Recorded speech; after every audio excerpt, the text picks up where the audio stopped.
Bonjour, vous savez que nous sommes ici dans le centre névralgique, si j'ose dire, de la confection de nos masques.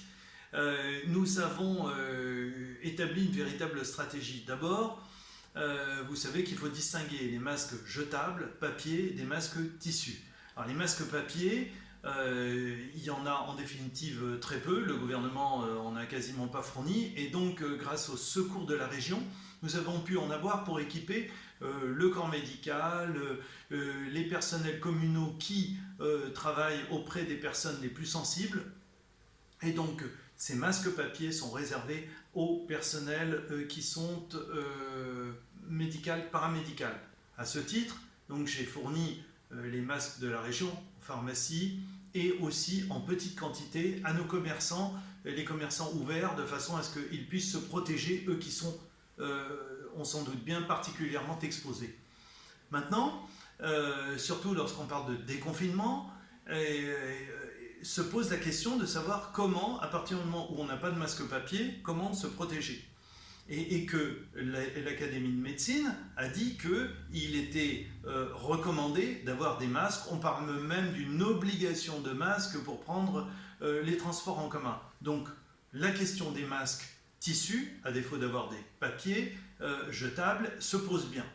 Donc dans un premier temps, on a établi en mairie une stratégie, c'est-à-dire qu'on a essayé d'anticiper en achetant le plus possible des masques donc auprès d'entreprises et notamment d'entreprises françaises. Pour ce faire, il y a une quinzaine de jours, on a acheté 20 000 masques à raison de 2,20 € pièce. Mais le problème qui se pose, c'est qu'il y a des délais de fabrication. Ces délais affectent d'ailleurs toutes les villes puisque c'est un gros regroupement des communes de la métropole du Grand Paris à travers chaque territoire et donc on a acheté en gros pour obtenir ces masques. Donc encore une fois, on n'en a pas la maîtrise des délais. À partir du moment où on nous dit que ces masques arriveront globalement à partir du 15 mai jusque fin mai, etc., se pose la question de comment allons-nous faire pendant ce temps. Eh bien, la solution que nous avons trouvée à Villeneuve-le-Roi, c'est de les faire. Et pour les faire, il a fallu mettre en place cette formidable unité, cette formidable action collective qui fait que on a mobilisé tous les moyens communaux, les services techniques, le Fab Lab, tout le monde est mobilisé, et de nombreux services d'ailleurs en l'occurrence, et bien sûr, pour préparer toutes les phases intermédiaires pour l'assemblage.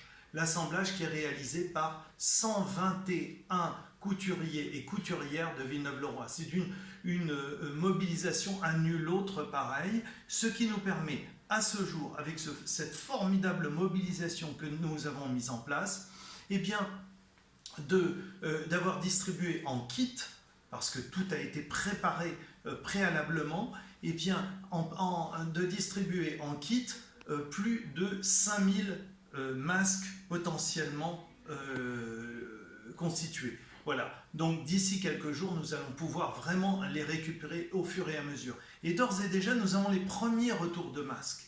Et ces premiers retours de masques nous ont permis d'équiper, et je suis sûr que vous en êtes d'accord, prioritairement nos personnes les plus fragiles. Et donc nous avons aujourd'hui équipé Jean Rostand en masque pour nos personnes âgées.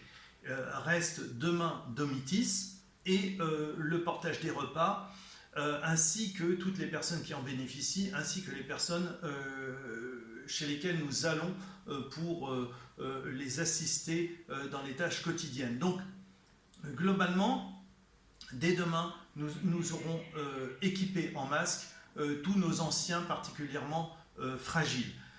Après, nous allons pouvoir établir une grille de distribution et donc vous nous appellerez, on mettra en place tout un dispositif sur lequel je reviendrai demain probablement de façon à vous donner le mode opératoire pour commencer à distribuer toujours sur un schéma de priorité de façon à ce que les choses soient établies le plus justement possible, étant entendu qu'il faut aussi nous laisser le temps de les élaborer puisque cette chaîne de solidarité ne se décide pas comme ça, il faut nous laisser le temps de les faire. Voilà, donc encore un petit peu de patience, vous aurez des masques tels que montés ici, et vous voyez que c'est un travail assez conséquent à partir de plusieurs pièces de tissu. On les assemble, on marque tout cela, les biais sont ici, et on suit le mode opératoire qui a été établi de façon à pouvoir simplifier le travail de nos couturiers et couturières. Voilà. Donc, nous ne sommes pas très loin du début de la phase de distribution. D'ailleurs, nous l'avons commencé. Peut-être un petit mot du centre Covid qui se trouve sur la ville. Il a réduit considérablement son activité, puisque vous vous rendez compte que les courbes baissent quant au développement des personnes infectées par le virus, et c'est tant mieux. Donc aujourd'hui, le centre Covid fonctionne sur demi-journée, seulement l'après-midi. En matinée, la matinée est mise à profit pour le nettoyage. Le centre Covid aussi développe une action assez forte avec l'appui de la ville à nos différents EHPAD, et donc on fournit un soutien.